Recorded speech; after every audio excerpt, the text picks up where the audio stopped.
Hə dostlar, Laçın bir kəndindən hər kəsi salmayıram. Hər vaxtınız xeyir olsun deyirəm. Yerəmə kəndimizin içində belə bir evin videosunu çəkirəm. Bu yer Niftaliyev Şəmilə aiddir. Şəmil kişi də hər tutuluşda, hər şey rəhmətə gedib. Allah rəhmət eləsin. Yerləri beşt olsun. Yerdə qalanlarına can sağlığı. Mən bu evin videosunu bir dəfə çəkmişəm, ancaq yenə də ikinci dəfə olaraq yenə də çəkirəm. Bəzi şeylərə aydınlıq gətirim. Bu ev baxırsan ki, bax belə küçə daşları çox yaxşı şəkildə bax belə düzəlib. Evin qabağı bax belə küçə daşları ilə pəncərələrin baş tərəfi çox gözəl şəkildə qara daşların işlərini düzəlib. Sonra bu bir də həmçinin evlər arxa otaqlar tağ olur, tağ şəkildə olur. İndi mən bir balaca qabağa da yaxınlaşım evin içindən çəkim. Ancaq ondan əvvəl yenə demək istəyirəm ki, bu evin görünür ki, böyük proşatkası olub. Pilləkəndən çıxırmışdan, bax bu hissədə böyük proşatka olub. Ancaq indi proşatkadan heç nə qalmıyor. Proşatkanın burada turbanın izləri bax şöyle görüşür ki, bax bu hissədə proşatkanın turbaları olub. Bu evin aşağı padvaldan belə küçə daşları da həmçinin yenə çox yaxşı şəkildə düzəlib işlənilib. Ancaq evin içindən bax belə yuxarı ev, aşağı evdə hər ikisi də təmir olub. Aşağı, yuxarı hər ikisi də təmir olub. Ancaq ev çox güclü şəkildə yandırılıb. Bax belə mil yerləri, ikinci mərtəbənin pol döşəməsinin milləri bax yanğın görüşür göz qabağındadır. Evi o vaxt ermənilər buraya ayaq basan kimi bu evi yandırıblar. Qara teneklər yandırıblar. Ev tamamilə yararsız vəziyyətə düşüb. Ancaq o vaxtdan yandığı üçün evin içindən belə bir dənə vən ağacı, hündürlüyün bax çəkirəm, siz də baxın, görün ki, nə hündürlüyündə bir dənə vən ağacıdır. İkinci mərtəbədə biraz hündürlüyə çıxıb, yəni ev.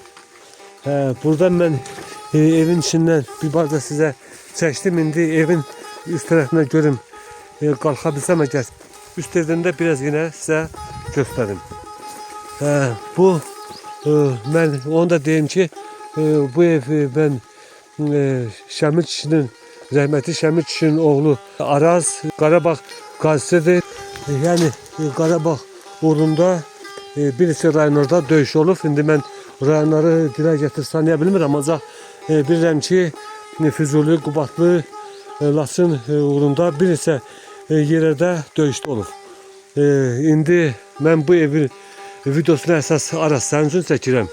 Yenə qardaşı Kamran, Azər, Araz sənin üçün çəkirəm. Yəni sən də bax gör ki, sizin ev nə vəziyyətdədir. İndi gəlib siz özünüz ziyarət eləmişsiniz. Başqa, ancaq yenə mən özüm video üçün çəkirəm, YouTube üçün. Bir daha YouTube vasitəsindən siz də evinizi izləyin. Bura görünür ki, evin proşatkasıdır. Bax belə tam uçurulmuş da, altta betonu var. Ancaq bu arxa otaqda yenə görünür ki, bax belə tam şəkildə təmir olubdur. Heç belə inanılmaz vəziyyətdədir ki, bu biri var ki, birinci mərtəbədən ağaç bitsin. Ancaq burada bir möcüzə var ki, ikinci mərtəbədən ağac bitir. İkinci mərtəbədən arxa otağın içindən bax belə ağcaqayın ağacı yenə də bax belə nə boyda bax böyüyü görükür. Bir yox, bir neçə dənə. 2, 3. Dördüncü ağac da buradan bitib. Bu nə ağacdırsa bunu bilə bilmədim. Başqa bir ağaçdır. Evdən bu qədər. İndi düşün məhəllədən də az da olsa məhəllədən sizə çəkiliş edeyim. Ancaq belə yağış yağır. İndi biraz yağmışdı, dayanmışdı. Ancaq yenə də yağış başlayıb güclü şəkildədir. Bu da evin belə girişindən bir dənə görüm necə düşə bilərəmmi? Ev pilləkəni tamamilə dağılıb. Elə oradan bir pilləkən qalıb. Vəssalam. Buradan da evin girişindən bax belə bir dənə böyük alça ağacıdır. Üstü də var. Üstü də yaxşıdır. Yaxşı vəziyyətdədir. Sonra bu evin sol tərəfdən görüşüdür. Yenə buradan bax belə görüşür. Evin küçə daşları çox yaxşı vəziyyətdə, çox belə ustalıqla düzəlib. Başa qədər işlənilib. Ancaq bunu bu ağardılıq, bu nəysə biraz belə qaranlıqlıdır. Yəni bizim cəmaat bu küçə daşların belə öz rəngində saxlayırdıq. Yəni belə öz rəngində olurdu. Sonra yenə sağ tərəfdə belə bir dənə alça ağacı. Bizim hər bir məhəlləmizdə bağ olub. Bağdan indi bütün meyvə ağaçları qırılıb. Ona görə də elə meyvə ağaçları qalmıyor. Ancaq buradan bax bir dənə belə quru gilanar ağacı deyirik. Gilanar ağacı quruyub tamamilə. Sonra bu söyüd lazımasız bir ağaçdır. Yəni bundan elə heç kim həm yandırmağa, həm də belə lazımasızdır. Ona görə də bax bu ağacı kəsmirlər, yerində də qalıbdır. Mən indi yağış yağdığı üçün biraz çətindir yerimək. Ancaq yenə də çəkdirdiyim kesim yağış olsa da qabağa buradan da biraz çəkiliş edeyim. Evin yanından arkada da belə sağ tərəfindən yenə bax belə görünüşü var. Arka da ki indi bilmirəm nə üçün istifadə edilmişlər. Onu deyənmərəm, ancaq burada da tövlələr olubdur. Tövlələri tam dağıdıblar. Tövlərin ancaq yan hissəsində yenə də yasəmən gülü bax belə necə varsa elələ qalıb. Buradan bir dənə it burnudur. Görünüş yolu bu özündən bitmə olur bizim məhəllələrdə. Yəni bu suya davamlıdır deyin, hər yerdə var. Yenə sizə bu bağdan yenə biraz buradan çəkim göstərim.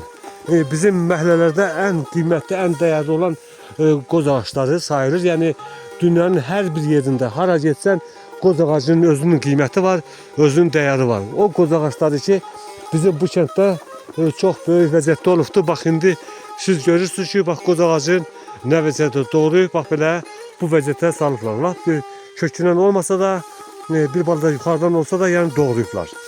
İndi ikinci bir qoz ağacını çəkirəm yenə burada sizə. Bu qoz ağacının bir qolu vurulub, ancaq o biri qolu tamam yaxşı vəziyyətdədir. Yəni üstündə də barı var. Sonra bağın lap aşağı hissəsindən yenə sizə buradan biraz da çəkiliş edeyim. Bu bizdə yemişən ağacı sayılır. Bu da çox güclü bir dərman bitkilərindən biri sayılır. Bunun meyvəsi də dəqiq yadımda qalmayıb, ancaq bilirəm ki dərman bitkisi kimi sayılır yemişən ağacı. İndi sizə bax bu qoz ağacını da sizə göstərirəm. Bu qoz ağacının gövdəsi çox iridir, çox böyükdür. Bax buradan kəsiblər, ancaq aparmağa da onların ola bilsin ki son illər olubdur. Yəni götürə bilməyiblər. Kəsiblər qoz ağacının bax belə budağı gövdəsi ilə bir yerdə düşüb. Qolların vurub aparıblar, ancaq biri iri gövdəsi, yəni bunu balta ilə hansısa nəyləsə kəsmək mümkün deyil. Ancaq buna benzinlə işləyən durujba dedik də, yəni ki onun vasitəsi olmasa bu ağacı kəsmək mümkün deyil. Ona görə ki böyük iri gövdəli ağacdır. Bax uzunluğu da təxminən belə 4 metr uzanır. 4 metr uzanır, qollu budaqlı olubdur. Bütün qollarını vurublar, ancaq əsas iri gövdəsi yerində qalır. Təxminən diametri 60-70 sant olar. Səhv eləmirəmsə. Bax elə də var. Yox, biraz da böyük. Elə 70-80 santı. 70-80 santı var bu ağacın lap aşağı diametri. Bax bu qoz ağacı da buradan belə. İndi yenə biraz belə yan tərəfdən baxım görüm. Yenə nə var? Oradan da biraz sizə açıq göstərim. Araz, sizin elə məhəllədən elə ağac qalmayıb, ancaq qalmasa da yenə bəzi məhəllələrdə baxan yerdə yəni 2 dənə qoz ağacıdır. Biri yarı, biri bütöy, balacadır, ona görə də kəsmişlər. Sonra söyüd ağacıdır. Bu qədər. Bir daha şəhidlərimizə Allahdan rəhmət diləyirəm. Allah şəhidlərimizə rəhmət, qazilərimizə can sağlığı versin. Ali başkomandanımızı qorusun. Allah Müzəffər ordumuzu qorusun. Araz, sizin də məhəllədən bu qədər. Daha artıq çəkəsi olduğum hardasa bir şey qalmadı ki, sizə çəkim, aydınlıq gətirim. Yəni bu məhəllədən bu qədər. Xəttə qalın, inşallah videonun davamı gələcək. Bir daha YouTube səhifəni izlədiyiniz üçün hər bir kəsə təşəkkür edirəm. Sağ olun, var olun.